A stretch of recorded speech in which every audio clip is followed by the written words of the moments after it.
getting a bit of a pain. The most immediate impact of the... And good morning and welcome to the WSJM Morning Show, the video live stream edition for Tuesday, February 24th. I'm Ken Lundberg, and my special guest this morning is none other than Michael Sepic, the Berrien County interim administrator, who's also the former prosecutor for Berrien County. Good morning, Mr. Sepic. It's very good to meet you. Good morning, Ken. Thanks for having me. Yeah, absolutely. Coffee's okay? Yes. Not too hot? Nope. Did you find the creamer, sugar? I don't need it. Yeah, fantastic. Man after my own heart. You take your coffee black. Yes. It's good to see you. Tell us a little bit about yourself. Michael Sepic, you were Berrien County prosecutor for how long and when?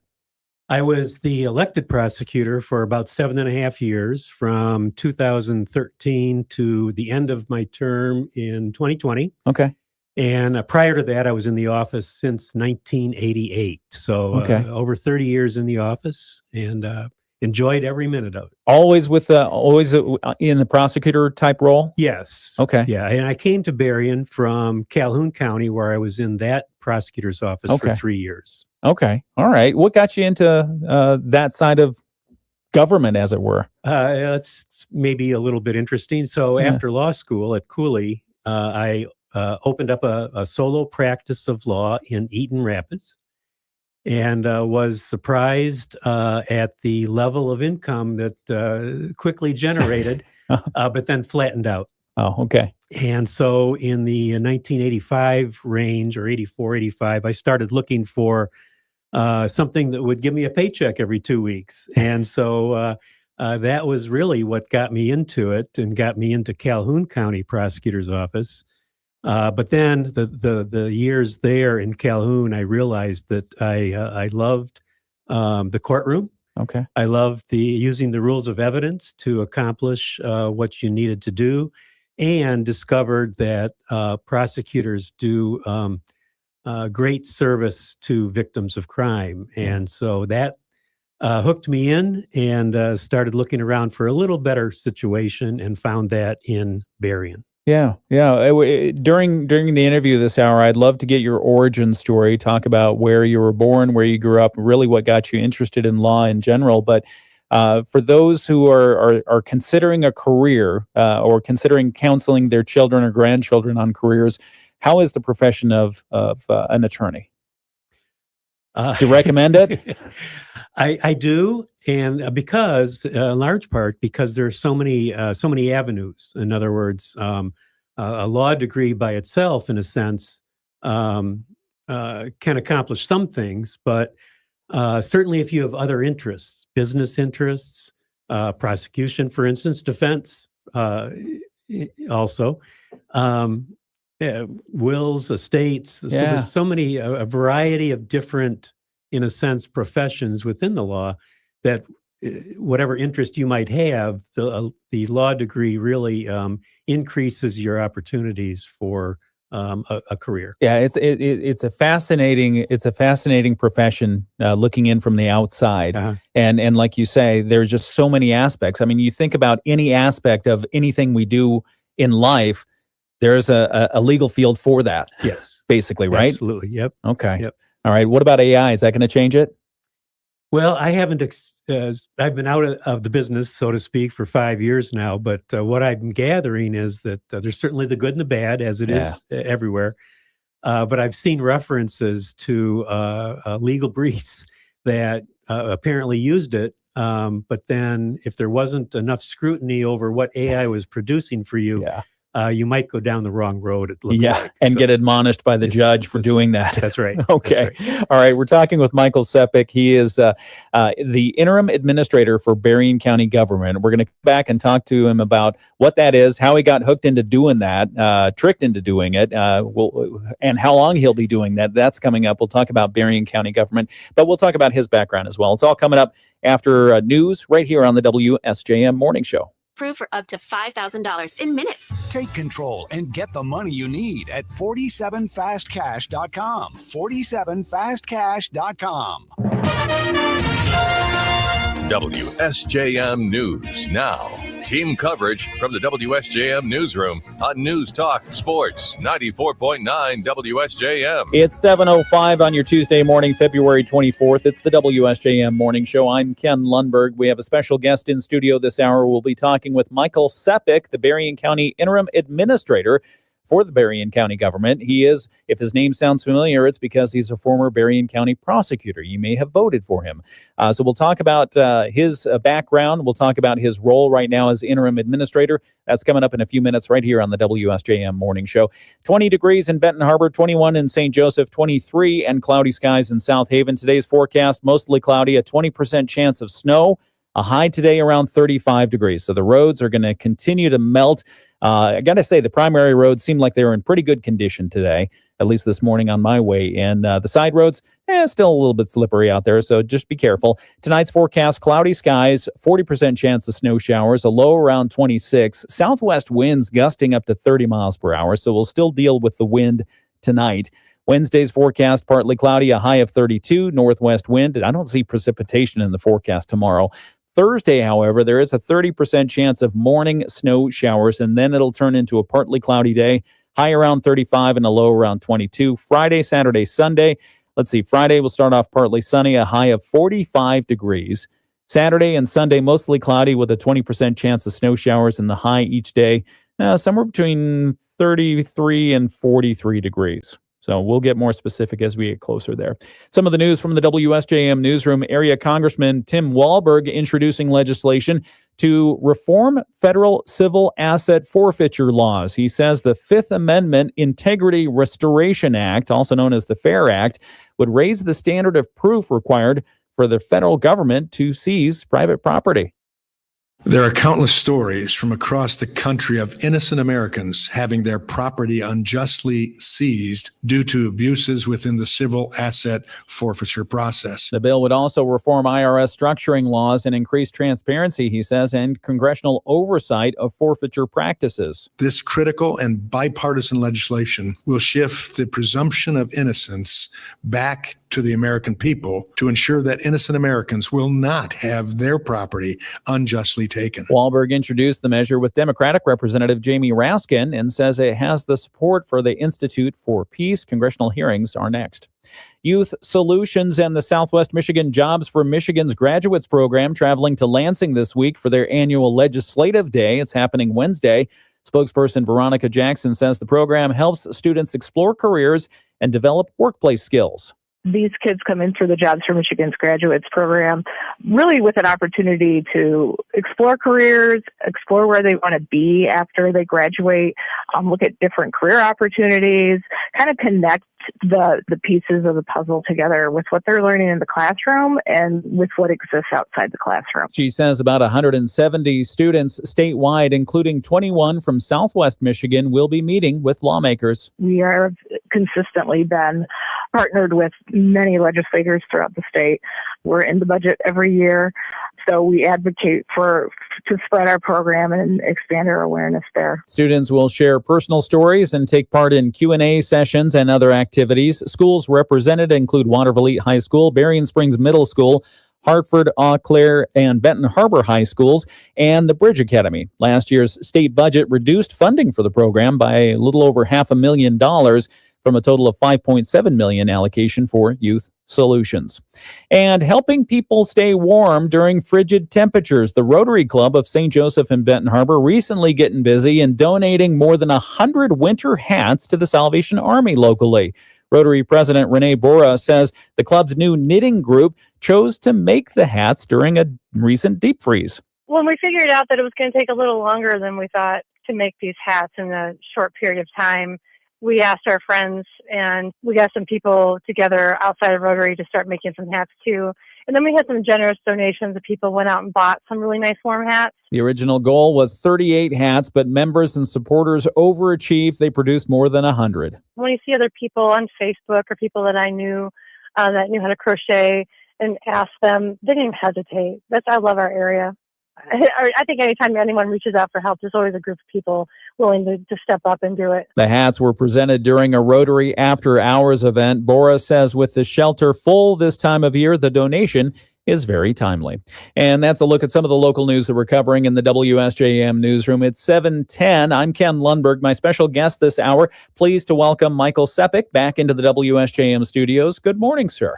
Good morning, Ken. You were here with Brenda Lane. Years ago, and I can't remember the reason. It's probably a legal thing because you were probably prosecutor back then, right? Well, maybe. Okay. I think it was before I was the elected. Oh, all right. It might have had something to do with the Children's Advocacy Center. Oh, that sounds right. Back then, but okay. I literally can't remember. I remember this room. Well, welcome back. We haven't changed much. We'd like to keep it the same. No, so a former Berrien County prosecutor. We'll talk about your background in that area in just a moment. But first off, you're back in Berrien County government right now, serving as interim county administrator. How'd you get looped into that? So I read the Town Crier Wire. Oh, thank you. And noticed that Brian Doucette, the previous administrator, was announcing that he was leaving. Yeah. Thought nothing of it. And then I did get a call from one of the commissioners saying that my name had been bantered about a bit. Yeah.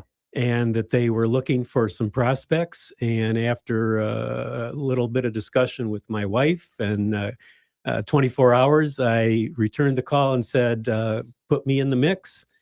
And it just was sort of the right time for me. I've been out of work for 5 years, and I'm still healthy. And so I kind of thought maybe I could still do something that had some value. And so it's not exactly that I was bored, because I kind of try to keep busy, but to do something that had some value to others, it kind of fit the bill. So when you and I first talked, I reached out and invited you to be on the show, and you said you feel oddly compelled to do this. I think that was the quote. I feel oddly compelled to do that, and that really speaks to your public service mindset.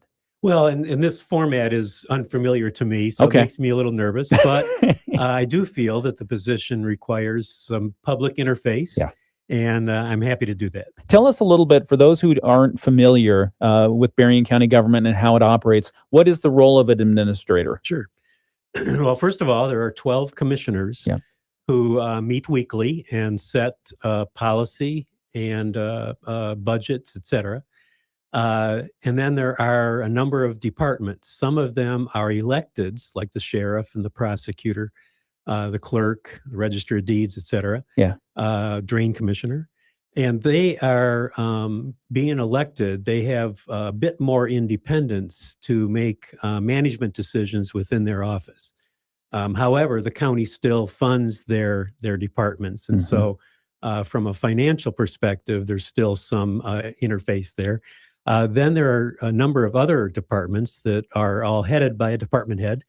And so the administrator is technically, in a sense, the top of the pyramid for them. And so the administrator is clearly in between the departments that are doing all the functions the county needs them to do and the Board of Commissioners. So sometimes there's a little bit pulls and tugs, which I've experienced in 3 weeks already. So. Excellent. So is it what you expected? You know, it is. I mean, I certainly understood the structure before getting into this.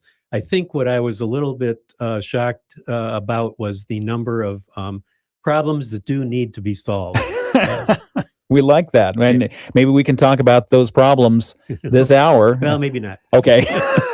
We'll see what we can get out of you. All right. We're talking with Michael Sepic. He is the interim administrator for Berrien County government. Interim. So how long are you going to be there? Well, it was presented to me as probably between 2 and 4 months. Okay. Knowing that the process is slow, I knew that it could go longer than that. Yeah. But that remains to be seen. Okay, because they're currently getting ready to launch their search. Yes. For a new administrator for Berrien County, and the role of county administrator. Well, we'll get into that in a moment. I want to ask Michael what makes for a good county administrator. We'll talk about that here on the video live stream. Right now, here on the radio, we've got to get to sports with Dave Wolf, and we've got some important commercial messages. We'll get an update on the weather forecast from our friends at WSBT. It's all coming up right here on the WSJM Morning Show. All right, here on the video live stream, we're continuing our interview with Michael Sepic. He is the interim administrator for Berrien County. Thanks for fielding the questions. I love this stuff, talking about the inner workings of government. So how does one approach an interim role like this? How did you approach? There wasn't any particular strategic means to do that, I guess. I did meet with Brian Doucette briefly on his last day. We went over some of the more important things that he was leaving. But then it was kind of a Monday morning, starting to appreciate what was going on. And so I really just had to hit the ground running and deal with certain things that popped up. Started to get myself a little bit organized. I am, being that this is temporary and part-time, I scheduled myself I still wanted to feel like I was retired. So it was advertised, so to speak, as 20 to 30 hours a week. Yeah. And so I decided, hey, I would be in the office 8 to 12 every day. And then, of course, I have a laptop. I take that home, available by phone, and so do some time in the afternoons to catch up on some things, emails. Yeah. And so again, I'm home in the afternoon and still feel like I'm retired to some degree. What do you find yourself doing for that 8 to 12 window when you're there? First of all, it's the window to schedule meetings with the individuals that want to meet with me or some groups. There's subsets of the board that sometimes have meetings, and just to be there. There's an administrative staff in the close proximity to the office, and so kind of want to be there for them to quickly answer any issues or questions that pop up. Will you be helping with the search for the new administrator? I don't believe, we haven't really discussed that specifically. Okay. I don't believe so. It'd be good to have a former prosecutor in there asking questions, wouldn't it? Yeah, well, perhaps. We'll see. That hasn't really been determined yet, who will be and how that will go on. I presume I would be available to answer questions to any candidates. Yeah. And anyone who is actually then hired, assist with the transition. Perhaps a little better because I would still be around. It's not like I'm going to another county, as Brian was, and assist in the transition. Okay. How many times have you had to call Brian? He was extremely willing to take texts and phone calls. And to be honest, there was only, I think, one issue where I texted him and he texted back. Can I please have the code for your voicemail? I can't get into your... No, okay. Yeah. All right, we'll be right back. We're talking with Michael Sepic. He is Berrien County's interim administrator. That conversation, we're going to go into his background. We'll get his origin story here next on the WSJM Morning Show. 5. Late today and into this evening, we'll see our next chance of snow. It'll be light snow and quick moving, a quick dusting, and then it will move on this evening. We'll drop down to 26 overnight. And then tomorrow, a mix of the sun and clouds. High temperatures on Wednesday up around 32. I'm WSBT 22 Chief Meteorologist Carrie Peugeot. The Morning Show with Ken Lundberg on WSJM.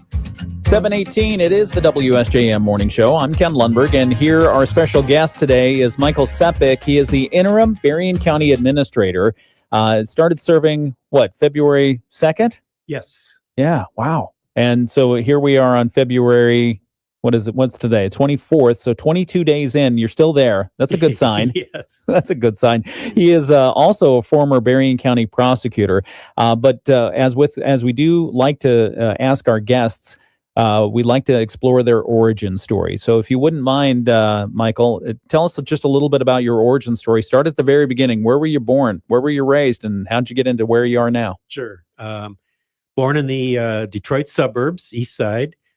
Grew up there, went to high school there, an all-boys Catholic high school. Oh, boy. Austin, which isn't exactly there anymore. It's in a different form, north of Detroit now. Went to Michigan State for college, 4 years, graduated with a BS degree. And that That actually was where I sort of started to begin to appreciate the legal profession. Yeah. Wait, what did you originally think you were going to college for? Yeah, well, I was kind of decent in the math science areas. And so at that era, there was the new computer science field. Yeah. So I actually started in that. And believe it or not, my computer science class as a freshman in 1969 was dealt with IBM cards. Oh, yeah. The punch cards. Yeah, the old punch cards. Yeah, and so we had to do very short, simple programs, but you had to punch the cards. Yeah. You turned them in the night before, and you got them the next day. And then if there were mistakes, you had to do it again the next day. We've come a little way since then. Yeah, exactly. That's amazing. But then it was that freshman year, the spring of 70, when I kind of was directed for some reason internally towards the legal profession, and ended up being recommended that I get into a multidisciplinary social science major, which they said at the time was ideal for preparing for law school. Yeah. What do you think what was the turning point? What got you from computer science, clearly a field that was going to go nowhere, to, that it did, the legal profession? Well, you're going to go down that road, so I guess I will. So I got involved for some reason in the anti-Vietnam War protests in the spring of 70, and just in the dorm, got caught up in it, and it just seemed like the right thing to do. So I don't know if you or anyone remembers that time period, but it was significant protest on college campuses. Sure. And even to the extent where classes were canceled here and there, for instance, and you're out there with a picket sign and feeling like I respect people who protest. But also looking back on it, it's like, what did that do? Well, maybe it did do something on a national scale, certainly. Do you regret any of that? No, I don't. But I think that sort of turned to the tide to thinking about change, making change. Yeah. And somehow, maybe misdirected, I felt lawyers can make change to society. And so actually it was sort of from the, I suppose, more liberal perspective of change that got me interested. Yeah. Yeah. So and still working within the establishment to look at the nation's laws and make sure that either they were interpreted and followed correctly, or protecting those that they were intended to protect by the spirit of. Yeah. So I have to go down, since you're interested in the storytelling idea. I got to tell the story. So I was a freshman in the dorm during these student strikes, so to speak.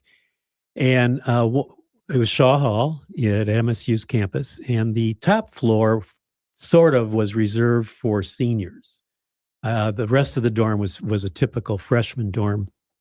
And so the student strike was organized by dorms, and there was a senior who was organizing Shaw Hall's dorm student strike. And so you'd go down to the living area and hear the strategy for the next day, who is going where, what building, et cetera. And I recall the leader of the Shaw dorm student strike.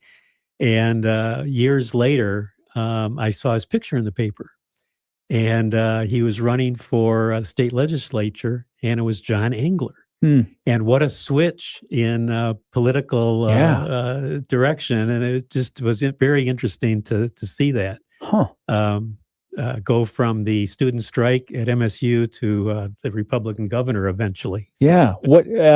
So now, as you talk about the student strikes and the protests against the Vietnam War, clearly a lot of parallels, perhaps drawn today to some of the demonstrations that are happening, the No Kings protests. Mm-hmm. How do you view what's happening today, the anti-immigration enforcement? How do you view the protests today with what you were involved in?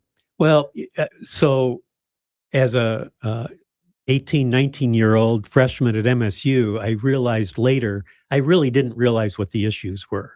As you get mature and your awareness of what's going on matures, Not to say that I maybe wouldn't have done it. It's just I didn't realize what I was doing at the time. It was more of a crowd mentality almost. Yeah.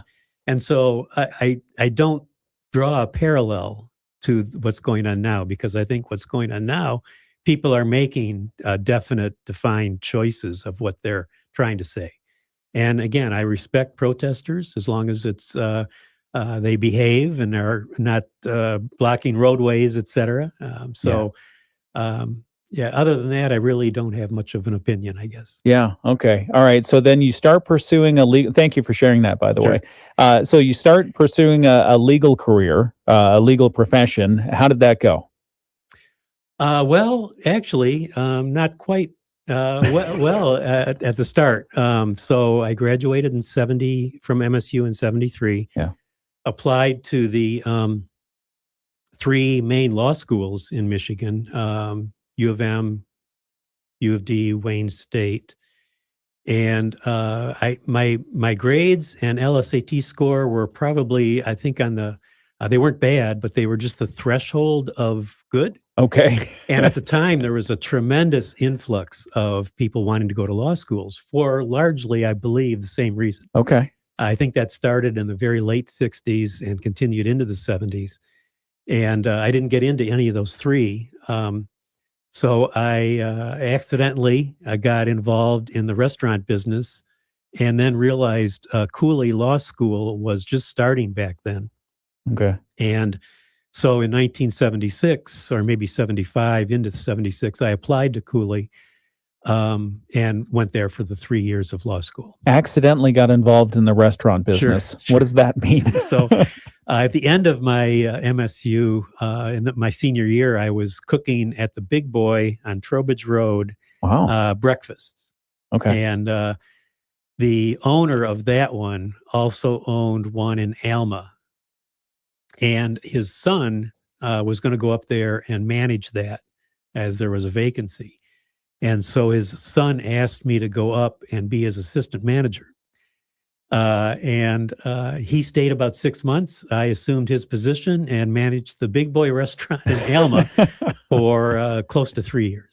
And now you're in a similar role, administrator of Berrien County government. Sure. Well, maybe not. Maybe not. We're talking with Michael Sepic. He is the interim Berrien County administrator. You recognize his name because he's also former Berrien County prosecutor here. Served for many years in the prosecutor's office. All right. So you're at Cooley. You graduate law school. Yes. With flying colors, right?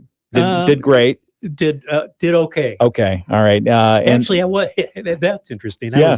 I did get a with distinction on the diploma, as there were 99 that graduated, and I was the 25th, which just barely percentage-wise got in the 25th percentile. Very nice. Very nice. So you've got your Juris Doctorate in hand, and you decide, I'm going to practice law. Actually, I was looking for employment. Okay. That was in the late 79, early 80 recession. Okay. And there were no prosecutor jobs back then. Were you looking to go directly into the prosecutorial office? Only because that was common employment. It was at that point. It wasn't sort of a passion yet, which came later. But looking for a job, didn't find one. I did talk to someone at Cooley, kind of from a mentor perspective, and he suggested, if you have any thought of going into private practice, you should just do it now, because if you become employed, you get used to that paycheck. It's a little more difficult to make that transition after you have a paycheck. So I did. I opened up a practice in Eaton Rapids, and it worked for a period of time. And then, like I said, it leveled off, and I decided that I needed that paycheck for family purposes. What kind of law were you practicing on your own? It was a street level, what I call street level law practice, divorce, bankruptcy, wills, estates. Okay. Just a little bit of everything. Okay. All right. We're talking with Michael Sepic. He is interim county administrator for Berrien County, also the former Berrien County prosecutor. We still have a lot of his origin story to get to, and we're going to start diving into that on the video live stream right now. We've got to come back and do a couple of important messages here on the radio, our Bloomberg financial report. But here on the video live stream, we will continue talking with Michael Sepic here on the WSJM Morning Show. All right. Continuing. Are we grilling you okay? Is this good? I'm not sweating yet. All right, I'll get the light, shine it a little brighter. No, and thank you for sharing the information that you're sharing. We appreciate it.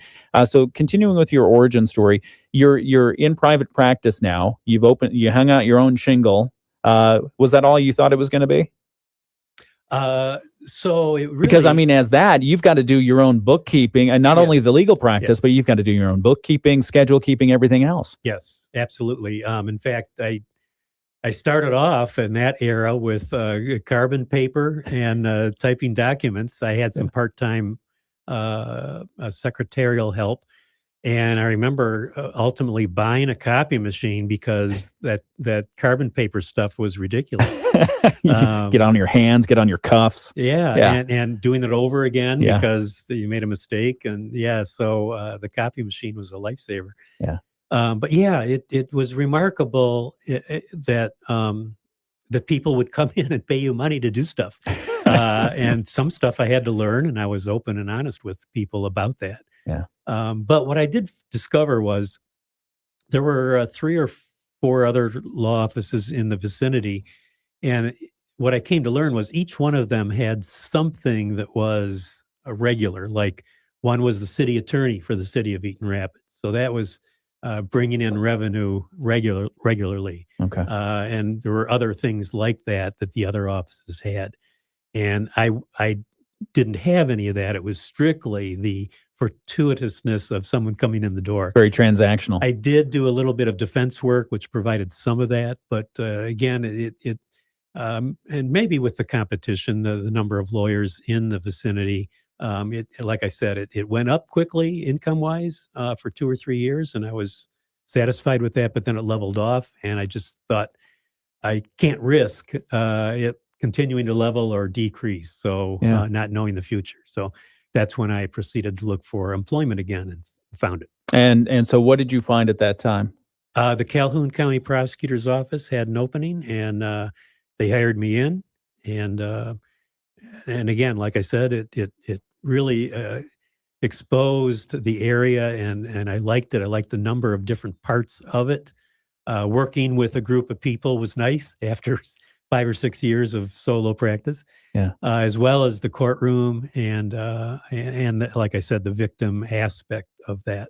What did you come in? What was your role when you first joined the Calhoun County Prosecutor's Office? As an assistant prosecutor in the criminal division. So what kind of cases are you dealing with? You pretty much started off with misdemeanor cases, assault and batteries, disturbing the peaces, drunk drivings. Yeah.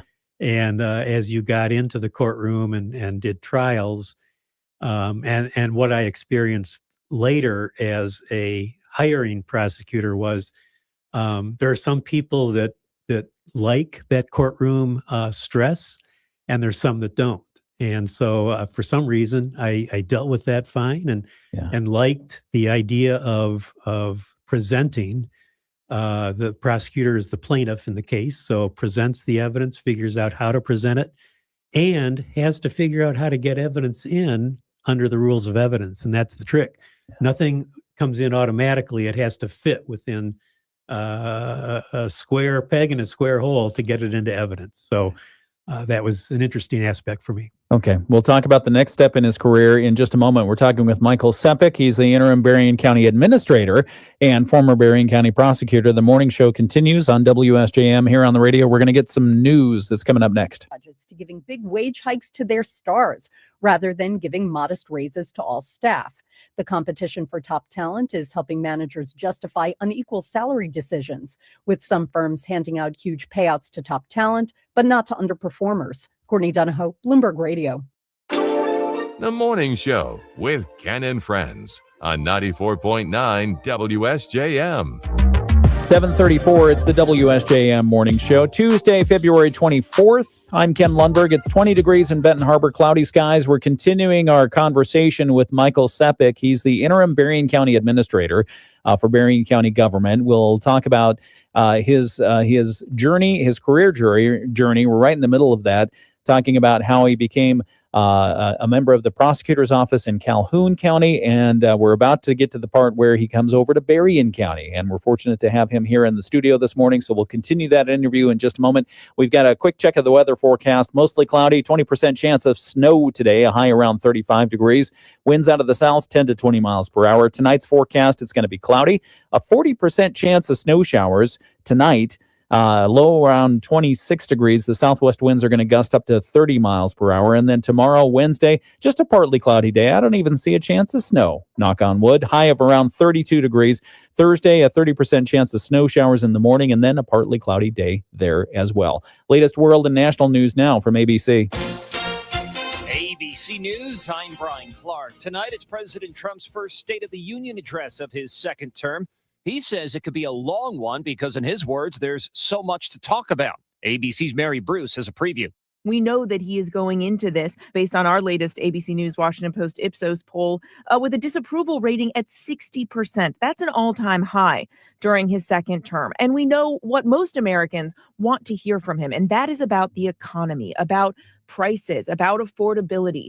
Lots of Americans digging out this morning after the nor'easter that dumped several feet of snow across eastern states. Parts of Rhode Island got more than 3 feet. Massachusetts still has 250,000 power outages. Today marks 4 years since Russia's invasion of Ukraine. And 2 Christian County, Missouri deputies were killed. Authorities say one shot dead at a traffic stop. The second was killed. 2 others were hurt when they tried to arrest the suspect, who was also killed. This is ABC News. WSJM News Now. Team coverage from the WSJM Newsroom on News Talk Sports 94.9 WSJM. It's 7:36. Some of the news coming up from our WSJM Newsroom right after 8 o'clock. St. Joseph City Commissioners considering approval of another tax abatement to support the proposed Marquette development in downtown St. Joe. At their regular meeting last night, commissioners hearing from the development director that the developer is seeking a neighborhood enterprise zone designation for some of the apartments that are proposed to be located there. So we'll talk a little bit more about that in depth. That's coming up just after 8 o'clock. Also, St. Joseph City Commissioners unanimously denying a request to convert a 9-unit downtown apartment building into an 8-unit short-term rental operation. We'll give you the story behind that. And also, Benton Harbor-based Whirlpool Corporation yesterday announcing they're offering to sell more public stock in the company. They're trying to raise about $800 million to pay off some revolving credit and to invest in factory automation, among other things. So we'll talk about those stories and more. It's all coming up just after 8 o'clock right here on the WSJM Morning Show. It's 7:37. We will be back on the video live stream here in just a moment to continue our conversation with Michael Sepic, the interim Berrien County administrator. Here on the radio, we've got sports coming up after a look at state news. The Michigan.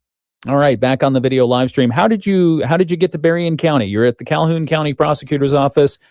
Then you come over here. Yep. So Calhoun at the time did not have, it sounds kind of greedy, I guess, but didn't have step increases for their employees. Oh, dear. And the prosecutor had to go in and every year ask for a particular group to increase. And okay. So being that I discovered that I really liked that kind of work, I would get the Michigan Association of Prosecutors newsletters, and you'd see the advertisements. And I saw Berrien, and it was a fair amount higher than I was making. Yeah. And plus, Berrien was a little bit in the news from a prosecution perspective. John Smetanka was a former prosecutor. Paul Maloney, now federal judge Paul Maloney, was the prosecutor then. And you'd see, again, Berrien sort of in the news. And so I applied, interviewed with the prosecutor Maloney, and got hired in 1988. Wow. And then so you served in that role? Yes, as an assistant prosecutor under Maloney for a year or so before he left for Washington, and then Dennis Wiley, and then retired Judge Wiley, then Angela Pasula, now Judge Pasula. Then under Jim Cherry, I became the chief trial attorney. And then after he resigned for health reasons, Arthur Cotter became the prosecutor. I served as his chief assistant. When he became judge, then I was selected by the circuit judges to fill that vacancy, and then had to run in 2014 and then again in 2016. Wow. The names that you talk about and where they've gone after being prosecutor, that's a heck of a resume you've got. Yeah. That's amazing. So what's your most memorable case from when you were prosecuting attorney? Oh, boy. Actually, there's a number of them, and I always marvel how Berrien is about 155,000 people, a relatively small county. It's a mid-sized county for Michigan, but when you look at the nation, it's a relatively small county. And unfortunately, the amount of crime and the type of crime that goes on here is the same everywhere. There's unfortunately child sexual abuse. There's obviously homicide, significant domestic violence, and perhaps at a smaller volume, but you still have those cases here. And while any memorable case is a tragedy in some way, I suppose one of the early ones, to be honest with you, would be the Ephraim Paredes case. He was the young man at Lakeshore High School who killed his grocery store manager at Vineland. And that was quite a challenge all the way through the trial, the sentencing, and for years and years, appeals. He is one of the juvenile lifer cases you might hear about where the U.S. Supreme Court changed the law on whether a minor could get life without parole mandatorily. And so we've had to go through a number of hearings in the 2020. Actually, after I retired, I came back to do some of that. So that was a interesting dynamic in that I tried the case in 1989 and saw it through all these, quote, Miller hearings to the point where Judge Losada confirmed the life without parole sentence for him, which was actually relatively rare now in Michigan with the status of the law. What was it about that case that made it memorable? Obviously, the circumstances, tragic. But yes, for sure. The evidence that needed to be presented, multiple facets of evidence. That was about a 10-day trial. With in front of Zoe Burkholz, a judge that needed to have everything very tidy, so to speak, against a formidable defense lawyer, and got to know the family of the deceased. So that I think all those dynamics, especially I guess early in my career, having been successful at that prosecution, it meant a lot. Yeah, and happening in a small town setting like this. Sure. Yeah.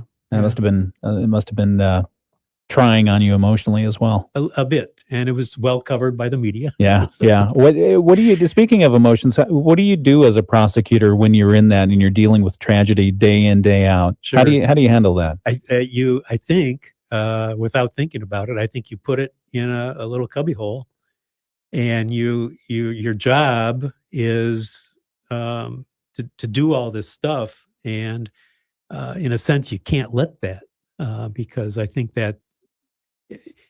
you have to have those emotions. It's just you have to put them aside. Deal with them at a different point outside of the occupation. Yeah. Okay, we're talking with Michael Sepic. He is the former Berrien County prosecutor and currently the interim administrator for Berrien County. We'll continue the conversation here in just a couple of moments. Actually, we have a couple more moments here right now. And so as prosecutor for Berrien County, what was your biggest frustration? Oh my gosh. There may be several. Was it the Berrien County Commission at the time? Well, I got to tell you, it became clear that we were losing good talent to other counties. Yeah. Because of the wage rates, and The other aspect of that was there was significantly more video, audio, body cams of police officers. And so up until a point about 2016 or so, the assistant prosecutors were doing all that work of looking at video and audio, et cetera, for their cases. And so I was able to add a personnel designation of video specialist, I believe, to help with reviewing that, a non-lawyer position to help with reviewing all that video. And now that position has, I think, blossomed into 3 or 4 positions within the office because of the volume of that. Yeah. So wrestling with those issues prior to getting that new position was significant. Yeah. So it's not only dealing with the cases and working to win your point in court, it's dealing with the administrative back Yes, end of it. Sure. Yeah. Okay. All right. We're talking with Michael Sepic. We're going to get back on the radio here. We're going to do our Moody on the Market update. We'll ask him about Berrien County government, what he's found so far, what are some of the biggest challenges. We'll talk about transit and other things. It's all coming up right here on the WSJM Morning Show. Stay tuned. Husband, he's so proud of me, makes me cry. Nice job, Lisa. What are you waiting for? Join Mark Patrick Hypnosis and lose the weight or stop smoking, only $59.99 guaranteed. That's right, weight loss hypnosis tomorrow at the Courtyard by Marriott in Benton Harbor. Weight loss hypnosis, 5:30 p.m. Stop smoking hypnosis, 8 p.m. Sign up at markpatrickseminars.com. Mostly cloudy skies today. We'll see a few peaks of sun in and out. High temperatures getting up around 35. Late today and into this evening, we'll see our next chance of snow. It'll be light snow and quick moving, a quick dusting, and then it will move on this evening. We'll drop down to 26 overnight. And then tomorrow, a mix of the sun and clouds. High temperatures on Wednesday up around 32. I'm WSBT 22 Chief Meteorologist Carrie Peugeot. The Morning Show with Ken Lundberg on WSJM. It's 7:46, just about 14 minutes ahead of 8 o'clock. We're talking with our special guest this hour. It's Michael Sepic. He is the interim administrator for Berrien County government. And thank you again, Michael, for coming in today. We appreciate it. And you're sharing your background and your stories of your career progression so far. Somehow you got hoodwinked into being the interim administrator. No, we're thankful that you are, because you know Berrien County government. You know how it operates here. But tell us a little bit, and let's make this part of our Moody on the Market update. Sorry, I've got to read this thing. Moody on the Market update brought to you by Insurance Management Service this hour. Call IMS today. They are your local auto owners insurance agency in St. Joseph and in Niles. And one of the things we like to do during the Moody on the Market update is talk with interesting people you should know. And I find that you are in that category. So thank you for coming in today.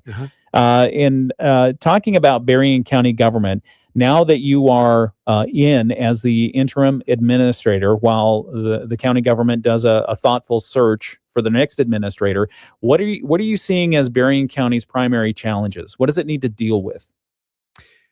Well, there's certainly some issues on the table that as I walked into the position 3 weeks ago, that need to progress. Yes. And broadband is one of them, and the group of commissioners and Mr. Doucette certainly got that to a point where it is winding down. It's been, I think, it can be labeled as successful, but there is some tidying up to do this fiscal year. So that's a huge accomplishment for the county. What kind of tidying up would you say? Oh, I think they have to make sure. So there's still some, as I understand it, walking into this with no prior knowledge, as I understand it, there's still some areas where the providers are installing the necessary infrastructure, but that is significantly winding down. There's less and less. Yeah. And so that just has to, the groups that are dealing with that have to make sure that basically the county is 100% covered. Yeah. And then that should happen during this fiscal year. You know, one of the things you could do if we talk about putting any data centers into Berrien County, you could make sure there's a stipulation that they help us wire out everybody. Yeah, I suppose. I haven't heard about that me either. here exactly. Yeah. So the other one obviously is the transportation piece that has been in the news lately and really is on the verge of a tipping point, I think, to be a successful endeavor. Yeah, speaking about because you talk about regional transit authority, I think people already they bristle a little bit. They don't like change anyway. But the fact is Dial-A-Ride's going to get defunded by the state soon. The feds have already put a clamp on funding as well. That leaves a lot of people in the lurch who rely on transportation service. Yeah, and I think while this has been on the radar for a good long time, from what I gather, yep. This is the point when either it has to happen or it's not. Yeah. No longer can there be discussions that don't have an endpoint. There is an endpoint. And I think it's going to be a turning point, and I really hope it's successful. Yeah, and if you're in the role for 3 or 4 months, I mean, you're here in the heart of when the decision has to be made for the county. Yeah, and that's sort of the thing that took me by surprise to some degree. I've told people that I got into this thinking, well, as long as I keep the ship upright and stay the course, don't let it list too much. Then I would be successful. The trouble is there really are some things that are going to take some dealing with now and not wait for the new person to come in. Yeah. So this is one of them. The biggest shock, I guess, that I take away from these first 3 weeks. Yeah. And I'll ask you what other challenges we have for Berrien County, but in the regional transit role, what do you see your role as an interim administrator to help with those conversations? Sure. I think right now all I can do is be supportive of Dan Fetty and his community development office. First of all, I'm not going to have any of the particular knowledge to forge that ahead. Yeah. But also maybe the interface with the board as they decide exactly what they want to do. Yeah. So again, being in the middle of that, being the traffic cop, perhaps, I guess, would be the role I need to take. Yeah, you've got some good people there. I mean, you mentioned Dan Fetty. I saw his presentation from last week talking about kind of the situation as it is right now and some of the options going forward. So I commend that to anyone who wants to go back and watch it on the Berrien County YouTube channel, Dan Fetty's presentation on the regional transit question that the county faces. Yeah. What else are we facing? I think it's... and I do want to go back a little bit when I spoke about the needs of the prosecutor's office and getting that position and the funding aspect of wages, at least in the prosecutor's office, being lower than some other counties and losing good people. Yeah, it has to be said from then, and what I'm observing now is this commission does listen. There certainly are parameters, dollar parameters that have to be given regard, but to a person, I see that they are all interested in doing right by the departments and by the citizens, and it's nice to see a little bit more firsthand that they all have an interest in doing good work. Yeah. So I think to answer the question is, the ongoing problem, and I don't particularly see any other issues like the broadband and transportations as monumental as those are, but being conscious of the needs of the departments and yet keeping that purse string a little tight as well. But again, they have been, Steve Perangeli, my successor in office, did get some wages increased for the prosecutor's office, and that has helped. I think they still have some openings right now, but it's not as drastic as it was. Yeah. Okay. All right. We're talking with Michael Sepic. He is the interim Berrien County administrator. We'll make that part of our Moody on the Market update this hour, brought to you by Insurance Management Service. Call IMS today. They are your local auto owners insurance agency in St. Joseph and in Niles. We'll be right back with the conclusion to the conversation in just a moment here on the WSJM Morning Show. Insurance Management Service. Very diplomatically said about the prosecutors, still on the video live stream here. We're visiting with Michael Sepic. So we've got some budget issues. What's the health of Berrien County's government budget right now? Would you say it's okay? I believe so. I think there are areas that the board sees fit to perhaps pay more attention to, that perhaps have greater needs. Yeah. But no, I think it's healthy. Departments are able to do a lot of what they need to do and to some degree want to do. But again, it's a tension there, so to speak, a good tension of not funding everything, but trying to evaluate what are good expenditures. And the county is able to do that. It's not that they can't do it because there aren't the funds to do it. No. But again, waste, so to speak, is always on the minds of not overspending and not being too generous. So yeah, for sure. Anything surprising to you when you got in, other than some of the we have to deal with this now or in the short term? I think a little bit of what I said as far as the commission being very interested and aware of what's going on. Also, I mean, the department heads that we have are really so valuable and so talented. It's really remarkable to see their managing of their departments and how they're doing it. No one's sitting around with their feet up on the desk, whiling away the day. They're paying attention. They're trying to do better than the day before. Yeah. Should the commission be meeting every week? I know it's been discussed. I think it was last year they had a proposal to go to maybe twice a month they meet. Sure. But they still meet. I think they're the only commission in all of Michigan that meets every week. That's what I've heard. I've sensed, and I've heard that, and I haven't discussed this particularly with any board member, but it feels like that discussion should stay on the table. Okay. All right. I like it. You're going to hear from all kinds of people today. I suppose so. I'll turn my phone off, right? No, I like it. So we're talking again with Michael Sepic. He's Berrien County interim administrator.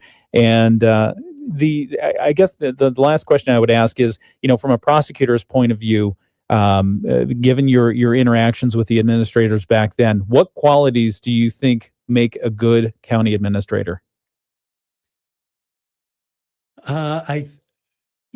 Just as I learned, there were a number of ways of being a prosecutor. You have to carve your own way. I think listening is important, and maintaining relationships is important. The people you have to deal with don't have to be your best friends, but you have to be able to be cordial and produce results. Yeah, something that's missing a lot from government at many levels. So I appreciate that view. 7:57 WSJM Morning Show will conclude this interview in just a moment. We're talking with Michael Sepic, Berrien County's interim administrator. Back in a sec. Family Marketing and Media. Proudly serving our community. The Morning Show with Ken and Friends on 94.9 WSJM. Just about 2.5 minutes left of this grilling. I've got the prosecutor here. No, good morning. Michael Sepic, former prosecutor for Berrien County and currently the interim administrator for Berrien County government. Thanks for coming in today. We appreciate you. So 5 years ago, you decided workforce is enough. I'm going to, retire? Would you call it that? Yes. Okay. And so what have you been doing? Well, I do have to, since I have a minute, I did decide after a full year of retirement that I should be doing some volunteer service. Got involved with CASA. Oh, very nice. Court-appointed special advocates. Yes. Went through the training and was assigned a foster kid at the time, 14. He's now 18. Wow. And I really have to tout the value of a CASA volunteer. What does a CASA volunteer do? So the court appoints a CASA volunteer. It's a separate organization that has a staff of volunteers, so to speak. And the court appoints a volunteer to attach to a foster child in a particular situation. And the value of that is that that foster child could be in multiple foster homes, could have multiple case managers, and the CASA volunteer is intended to be the one solid person in that child's life. And the value of that is they're supposed to, in a sense, be the eyes and ears for the court. So if things you see things slipping aside, maybe something isn't being done that could be done, you can raise that to the case manager or the court. And it's an extremely good organization and a valuable asset to our community. Okay. All right. Well, we appreciate your volunteerism in that area. And if you're interested in volunteering for CASA, as Michael said, there's a background check, there's a right fit kind of situation that they look for. So, but reach out to CASA and find out more information about that. Yes. Mr. Sepic, we appreciate your time today. Thanks for coming in. You're welcome. Any parting words? It wasn't so bad. See, it wasn't that, and we did the whole hour. This is it. Okay. All right. Well, have a great rest of your day, and please stay in touch. Let us know if there's anything you need at all. We've got the latest world and national news coming up from ABC. Our local news is coming up next as well. This is the WSJM Morning Show. Good morning. It's 8 o'clock. From ABC News.